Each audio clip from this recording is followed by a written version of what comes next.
就在中共政治局会议召开前后，北京出现了几个不寻常的信号。尹力、陈吉宁、马兴瑞3名中共副国级、中央政治局委员级别的地方大员，同时缺席了这场重要会议。那与此同时，北京密集举行了多场围绕习近平思想的研讨会。官方强调要把思想伟力转化为发展实效。然而，国际媒体观察到，红墙之内似乎正在出现一些微妙的变化。习近平的权势是否仍如以往般稳固，引发外界的高度关注。好的，各位观众朋友，大家好，这里是大时局要闻透视，我是燕青。我们先来看看北京近日密集召开的这些研讨会。从会议和主办方的名字就能看出来，核心就是3个字：习近平。习近平经济思想、习近平生态文明思想、习近平外交思想。那这些年来挂着他名字的研究中心像流水线一样成立。这次7月底的密集开会可以说是对这些思想的一次集中展示和吹捧。在7月30号召开的习近平经济思想理论研讨会上，中共国家发改委的秘书长袁达说，要把思想伟力转化为发展实效。中国社科院的高培勇说，要以习近平经济思想为引领，加快构建中国经济学自主知识体系。甚至连中国石油这种国企的宣传部长都出来表态，说要深化对习思想的理解，大力发展新质生产力，把能源的饭碗牢牢端在自己手里。同日，由中共国家发改委区域司主办的促进区域协调发展专题研讨会在北京举办，官方称之为独行阐释习近平经济思想2025年会第2场专题研讨会。7月31号，习近平生态文明思想研究中心、习近平外交思想研究中心还共同主办了绿水青山就是金山银山理念的世界意义专题研讨会。有评论指出，目前中国房地产泡沫破裂，无数中产家庭的财富灰飞烟灭，地方政府债台高筑，连公务员发工资都困难，青年失业率高涨，消费严重降级，大家捂紧钱包不敢花钱。在这种情况下，反复召开经济思想研讨会，高喊要把思想伟力转化成发展实效，这听起来有点讽刺。如果习近平经济思想真的有那么伟力，为什么现实经济还会走到今天这一步？老百姓的直观感受和官方的宏大叙事之间存在着巨大的鸿沟。在这种时候，如此密集的开会宣传，与其说是展示自信，不如说更像是一种集体的、带有表演性质的政治喊话。他要传达的讯息可能是：第一，向外界宣示，习近平的地位没有动摇，他的思想仍然是全党的指导方针；第二，也是更重要的，向党内那些可能产生动摇和质疑的势力施压，要求他们统一步调，不许有二心。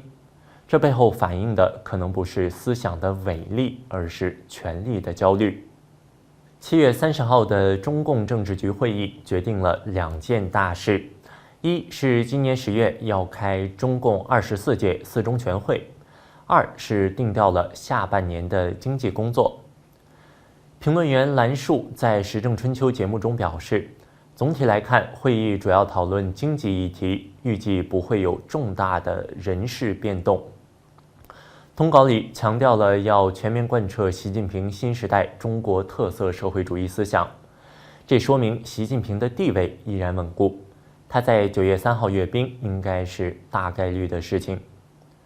但是资深媒体人王健在他的节目中提出了不同的观察，他认为通稿中的一段话是一个重大转折。这句话是这么说的：制定“十五五”规划，要坚持马克思列宁主义、毛泽东思想、邓小平理论3个代表重要思想科学发展观，全面贯彻习近平新时代中国特色社会主义思想。这句话的玄机在哪里？王健指出，自从中共20大之后，所有重要的政治文件在指导思想部分，通常只提习近平新时代中国特色社会主义思想，前面那一长串从马列到胡锦涛的科学发展观都被省略了。这是一个非常刻意的政治操作，目的就是要把习近平抬高到和毛泽东并驾齐驱，甚至超越邓、江、胡的历史地位。他不再是继承者，而是开创者。但是现在邓小平、江泽民、胡锦涛的名字和理论又被重新放了回去，和习近平并列，这意味着什么？用王健的话说，这意味着习近平在政治上遭遇了挫折，他的那个定于一尊的超然地位被打破了，他又被拉回到了和邓、江、胡一脉相承的队伍里。他仍然是核心，但他不再具备所谓的超人或超然地位与权力。这背后是党内权力机构的重新平衡。王健做了一个很形象的比喻，党内的总权力是100%，如果习近平一个人的权力从过去的80%下降到了50%或者60%，那么多出来的20%到30%的权力就会被其他人瓜分，谁会是受益者？李强作为总理，因为和习近平的关系可能会分到最多，而像王沪宁这样的人，可能也会在新的权力格局中找到自己的位置。王健指出，习近平权力下降是一个趋势，他现在最需要防范的就是墙倒众人推，他需要稳住阵脚，甚至可能杀人立威，以防止党内有人试探他的底线。政治权力这个东西很玄妙，它不完全取决于你的职务，而更多取决于别人相信你有多大的权力。当大家开始不相信你的时候，你的权力就真的开始萎缩了。对于中共党内权力斗争的猜测，如果没有现实事件作为佐证，那终究只是政治占卜。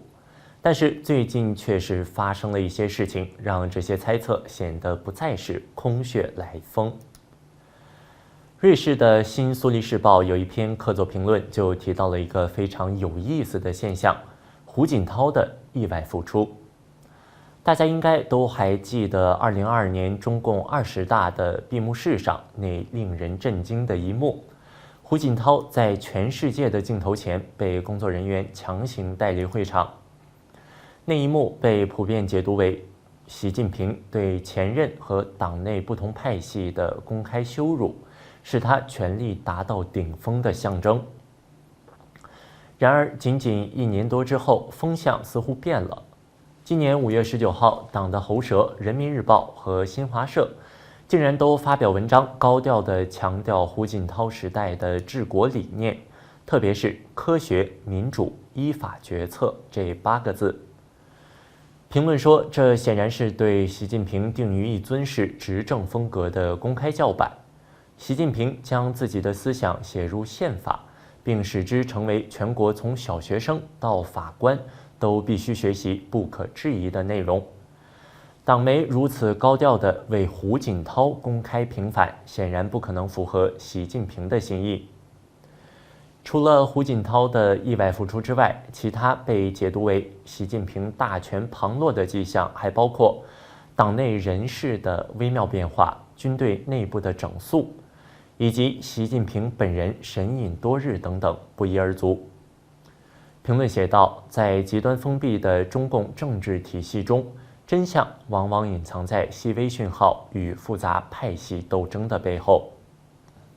评论说，无论如何，这些传言都无法得到证实。不过，习近平一系列政策失误确实引起了民众的不满。